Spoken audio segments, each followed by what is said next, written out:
Master minds commerce చదవాలనుకునే 10th inter విద్యార్థుల తొలి ఎంపిక.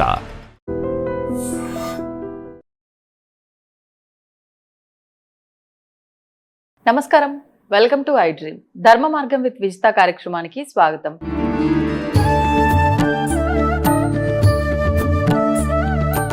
నమస్కారం గురుగారు. పరమేశ్వరార్పణం. గురుగారు, కొంతమంది పెద్ద పెద్ద యోగులు, అవధూతలు ఇలాంటి వారు భగవంతుడితో మాట్లాడతారు అని అంటూ ఉంటారు. అది నిజం అయితే, అంటే భగవంతుడు మాట్లాడడం అనేది నిజమే అయ్యి ఉంటే కనుక, అంటే ఓన్లీ ఇలాంటి పెద్ద పెద్ద వాళ్ళతో, సాధన చేసిన యోగులతో, మహానుభావులతోటే మాట్లాడతాడా? మరి సామాన్యులతో భగవంతుడు మాట్లాడే అవకాశం ఉందా?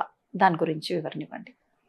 సిద్ధ పురుషులు, మహానుభావులు, సామాన్యులు, వారందరూ కూడా ఒకప్పుడు సామాన్యులే కదా. మీరు అన్నటువంటి సిద్ధ పురుషులు కావచ్చు, యోగులు కావచ్చు, అందరూ కూడా ఒకప్పుడు సామాన్యులే కదా. వాళ్ళ స్థితికి ఎలా వెళ్ళారండి?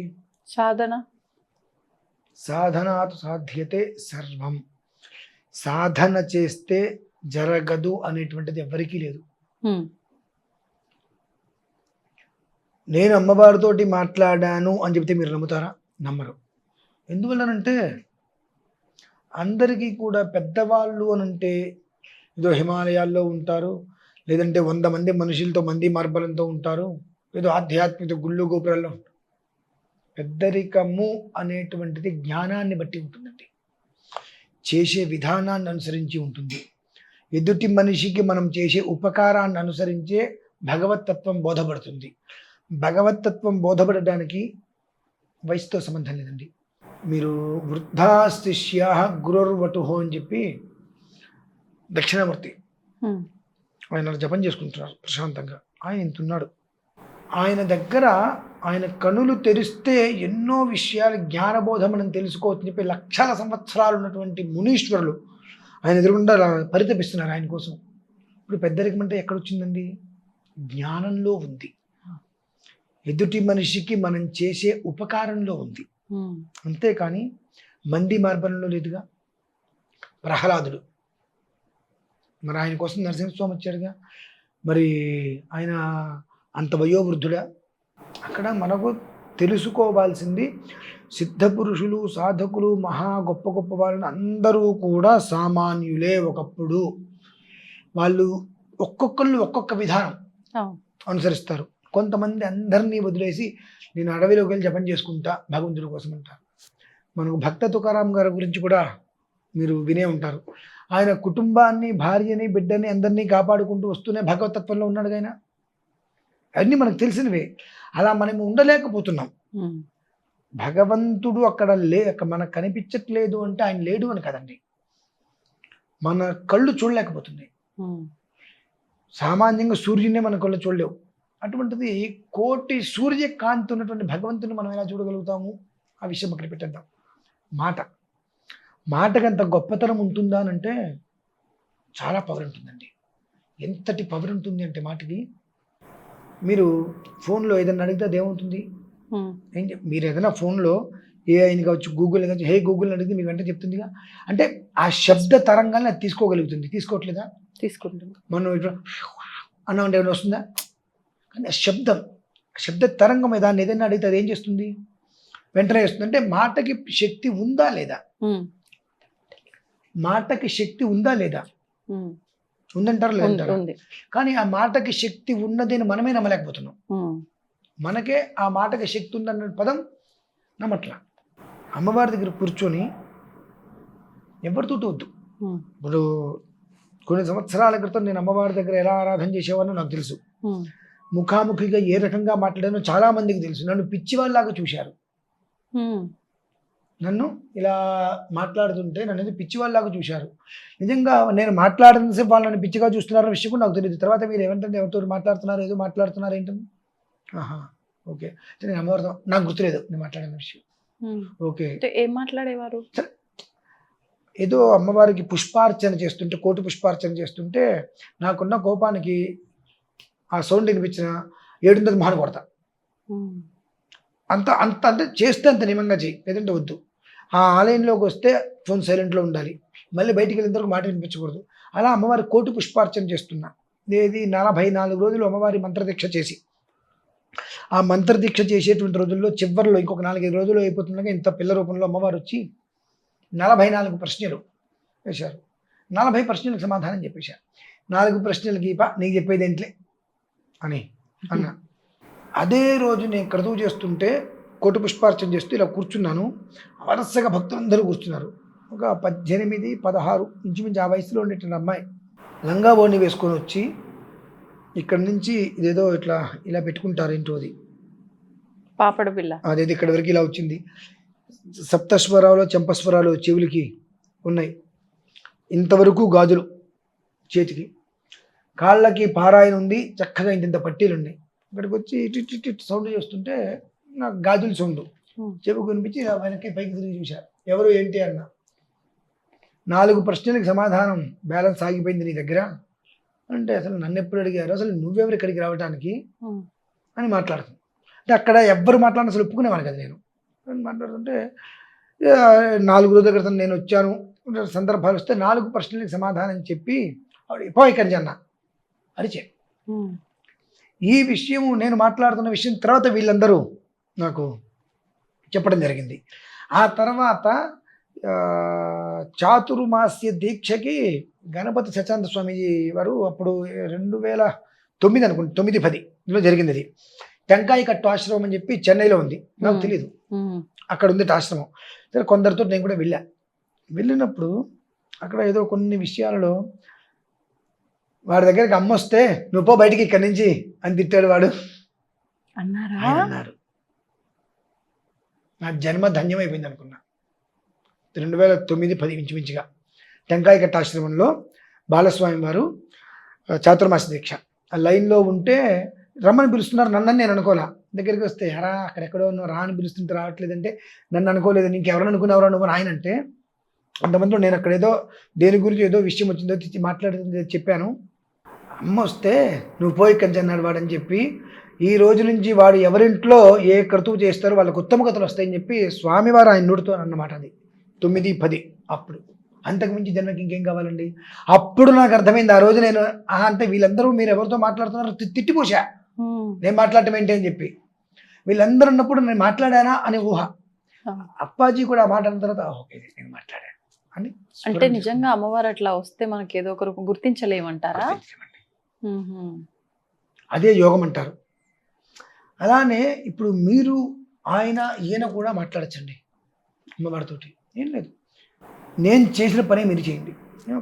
ప్రతిరోజు దీపారాధన చేసుకున్న తర్వాత 2 నిమిషాలు 3వ నిమిషం కూడా వద్దు, మనకున్నటువంటి ఏదైతే కష్టం, నాకు ఇది కావాలని మనం మాట్లాడటం మొదలు పెట్టాలి. కష్టం చెప్పుకోవటం మనం స్టార్ట్ చేయాలి.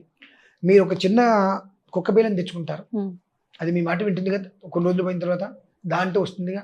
మేము ఆవులను పెంచుకుంటాం, దానంగానే మేము ఎక్కడున్నా మా దగ్గరకు వస్తుంటుంది. అది అంటే అది ఒక పక్షి కావచ్చు, ఒక జంతువు కావచ్చు, ఏదైనా మనం చూపించే ప్రేమకి అది బానిసై తిరిగి మనకి అది ప్రేమిస్తుంది. మనిషి ఏంటి, మనం ఎంత ప్రేమను చూపిస్తే అంత క్రోధాన్ని చూపిస్తూ ఉంటాడు. వాడికి తిరిగి ప్రేమని చూపించిన మనిషికి చేత కాదు, అది పశువులకు చేత అవుతుంది, పక్షులకు చేత అవుతుంది. మనిషి మాత్రమే ప్రేమని అందుకుంటాడు మినహాయిస్తే తిరిగి ఇవ్వడు. కానీ భగవంతుడు అట్లా కదమ్మా. ఆయన దగ్గర కూర్చుని మనము 2 నిమిషాలు, ఇది నిన్న ఉదయం నుంచి నిన్న రాత్రి వరకు ఇది జరిగింది, ఇలా జరిగింది, తప్పో ఒప్పో నా కుటుంబాన్ని పోషించుకోవాలి, ఇది నేను చేశాను, దీన్ని మనం ఆయనతో చెప్పడం మొదలు పెడితే 1 రోజు 2 రోజులు 3 రోజులు 10 రోజులు 15 రోజుల తర్వాత చెప్పండి, ఆ ఫోటో మీకోసం ఎదురు చూస్తుందండి. అలా దగ్గర అవుతాడు భగవంతుడు. ఆ ఒక్కసారి దగ్గర అయిన తర్వాత పొమ్మన్న పోడండి, పొమ్మన్న పోడు. నాకు ఇవాళ వరకు ఉన్నటువంటి నమ్మకం ఏంటంటే, నా దగ్గర అమ్మవారు ఉంది. అది నేను ఇంతకుముందు కూడా ఒకసారి చెప్పినప్పుడు, చాలామంది ఇంట్లో 18 శ్రీచక్రాలు పెట్టి అమ్మవారికి అర్చన చేస్తున్నప్పుడు పాదయో పాద్యం హస్తేశ్వర్ఘ్యం ముఖేషు దాచమని చెప్పి ఇలా భద్రాన్ని పెడితే ఇక్కడ గుటక వేయటం చాలామంది చూశారండి. అక్కడ చాలా ఆశ్చర్యపోయారు. ఏంటంటే అమ్మవారు అని అంటే మన అమ్మే, లేదంటే మన పిల్ల, అలా మనం చూడగలిగితే. అమ్మవారిది పంచలోహాల విగ్రహం ఉంది. అమ్మవారికి అభిషేకం చేయించినప్పుడు మనం పసిపిల్లలకి మన కడుపును పుట్టిన పిల్లలకి ఎలా స్నానం చేస్తాము అలా చేయిస్తాను నేను జాగ్రత్తగా. స్నానం చేయించి శుభ్రంగా గుడ్డ పెట్టి తుడిచి ఆవిడతోటి మాట్లాడుతూ ఆవిడ చక్కగా అలంకారం చేస్తా.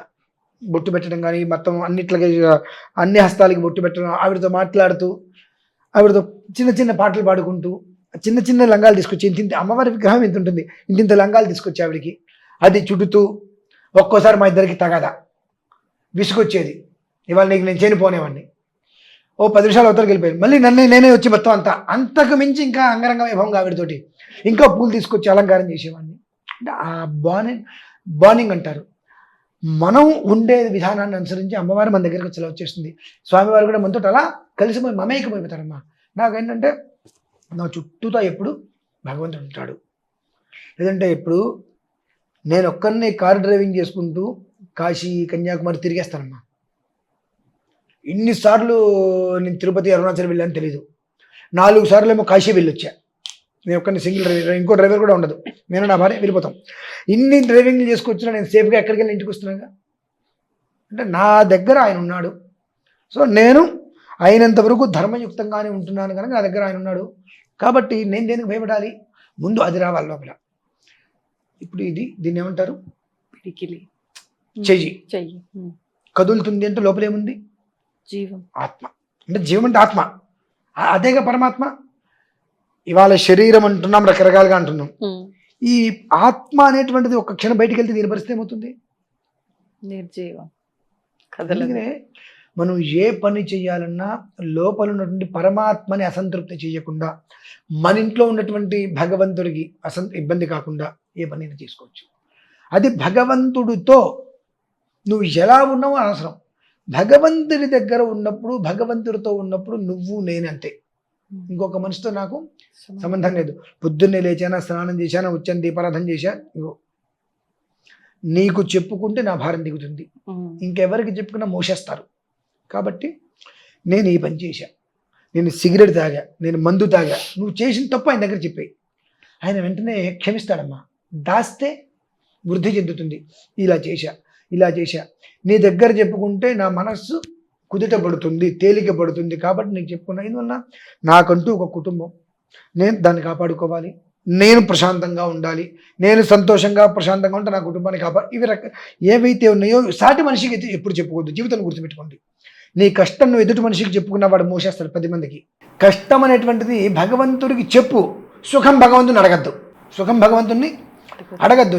నీకు ఎందుకున్నాడు ఆయన తోడుగా, నీ కష్టాన్ని వినటానికే ఉన్నాడు ఆయన. నువ్వు కష్టం చెప్పుకోవటం మొదలుపెట్టమ్మా, ఇతన్ని మాట్లాడతాడు. 30 రోజులు, 15 రోజులు, మహా అయితే 27 రోజులు మీ నక్షత్రం ఏదైతే ఉంటుందో ఆ నక్షత్రం మొదలుపెట్టి మళ్ళీ నక్షత్రం వరకు రోజు 2 నిమిషాలు చెప్పడం మొదలుపెట్టండి. ఆ టయానికి వచ్చేటప్పటికి అయస్కాంతం ఇనుముని లాగేసినట్టుగా లాగేస్తుంది ఖచ్చితంగా. చెప్పకుండా మనకు ఇంకొక పని తోచదు. 2 నిమిషాలు మాట్లాడాల్సింది ఆయనతోటి. ఆయన మనతోటి మాట్లాడటం మన స్ఫురణ వస్తుందమ్మా. ఆయన మనకి ఏదైతే చెప్తాడో అది జరగడం మనకు అలాగ చూస్తాం. అంతకు మించినటువంటి యోగ పురుషులు ఎవరు ఉంటారమ్మా. ఎవరో యోగ పురుషులు అంటే మనం దిక్కుమాలిన పురుషులమా, ఎవరో సిద్ధ పురుషుడు, మనం సిద్ధిలేని పురుషులమా, సిద్ధలేని మనుషులమా, దిక్కులేని మనుషులమా? కాదు కదండి. ప్రతి మనిషి సామాన్యుడే. ఒక్కొక్కరు ఒక్కొక్క విధానాన్ని. నేను ఆచరించింది ఏంటి, భగవద్గీత ఆరాధన చేసుకుంటూ నా చుట్టూతో ఉన్న వాళ్ళు ఎప్పుడు నవ్వుతూ ఉండాలి. వాళ్ళకి నా వరకు ఏదైనా ఉందంటే నేను కడుపుని అన్నం పెట్టడమా, అటువంటిది ఏదైనా వాళ్ళని నవ్వుతూ నేను ఉంచగలిగితే నా తత్వం అది నేను ఒక తత్వం పెట్టుకున్నా. కొంతమంది ఇవన్నీ పెట్టుకోరు, అదొక ధోరణిలో వెళ్తారు. నువ్వు వెళ్ళే ధోరణిలో ఎవరంటే వచ్చినా నువ్వు మారద్దంటారు ఆయన. నీ ధోరణి నువ్వు పెట్టుకో. వాళ్ళు చెప్పారు నీ మైండ్ నువ్వు మార్చుకునే, వీళ్ళు చెప్పారు నీ మైండ్ మార్చుకునే ఉపయోగం లేదు. సో దాన్ని నువ్వు ఎప్పుడైతే చెడగొట్టుకోకుండా ఉంటావో నీ వెంట నేను ఉంటా. అదొకటే అమ్మా, అది విషయం. ఎంత బాగుందో ఇదంతా వినడానికి. తప్ప మాట ఆచరించండి, అనుభవంలోకి వస్తుంది. వినటానికి బాగుండటం కాదండి. ఒక్క 27 రోజులు 2 నిమిషాలు టైం పెట్టుకోండి, ఆచరించండి. ఆ అనుభూతి ఇదే ప్లేస్లో మీరు కూర్చొని సింగిల్గా జనాలకు చెప్పగలుగుతారు. నేను స్వయంగా ఆ అనుభూతి చెందాను, నమ్మకపోతే మీరు కూడా చెందని చెప్పి దాన్ని ఒక ఛాలెంజ్గా మీరు చెప్పగలుగుతారమ్మా. నేను అనుభవించే కాబట్టి నేను ఎప్పుడు ఎందుకు బయట అందరికీ తెలుసు కోపంగా ఉన్నప్పటికీ ఎందుకు చాలా రిలాక్స్గా ఉండంటే, ఇది నాది, ఓకే వెళ్ళిపోయింది, పోయింది, అది నాదే, ఎక్కడికి పోదు, అది ఇక్కడ ఉండాలి. ఒకటి పోయిందని చెప్పి బాధ అవద్దు, ఒకటి వచ్చిందని చెప్పి సంతోషం అవద్దు. అది ఉండగలవా? అంటే నిన్ను నువ్వు కంట్రోల్లో చేసుకోగలిగితే మొత్తం ఎవ్రీథింగ్ మన కంట్రోల్లో వస్తాయి. అది ఈ మధ్యకాలంలో ఎక్కువగా ఇంకా నేను నేర్చుకున్న దాన్ని. అవును, ధన్యవాదాలండి. దీన్ని తవ్వండి, తవ్వుతూనే శివలింగం. సరే దాన్ని అట్లా కప్పేసేయండి, చూపించదండి. Krishna is there. మూర్తి పూజ కాదు, సాక్షాత్ బ్రజేంద్ర నందన భగవాన్ ఉన్నారు మూర్తిలో. ఏమీ ఆశించకుండా ఆరాధించే వాళ్ళు కూడా ఉన్నారా ప్రభుజీ? నిజమైన భక్తి అంటే మనకు తెలియదు కాబట్టి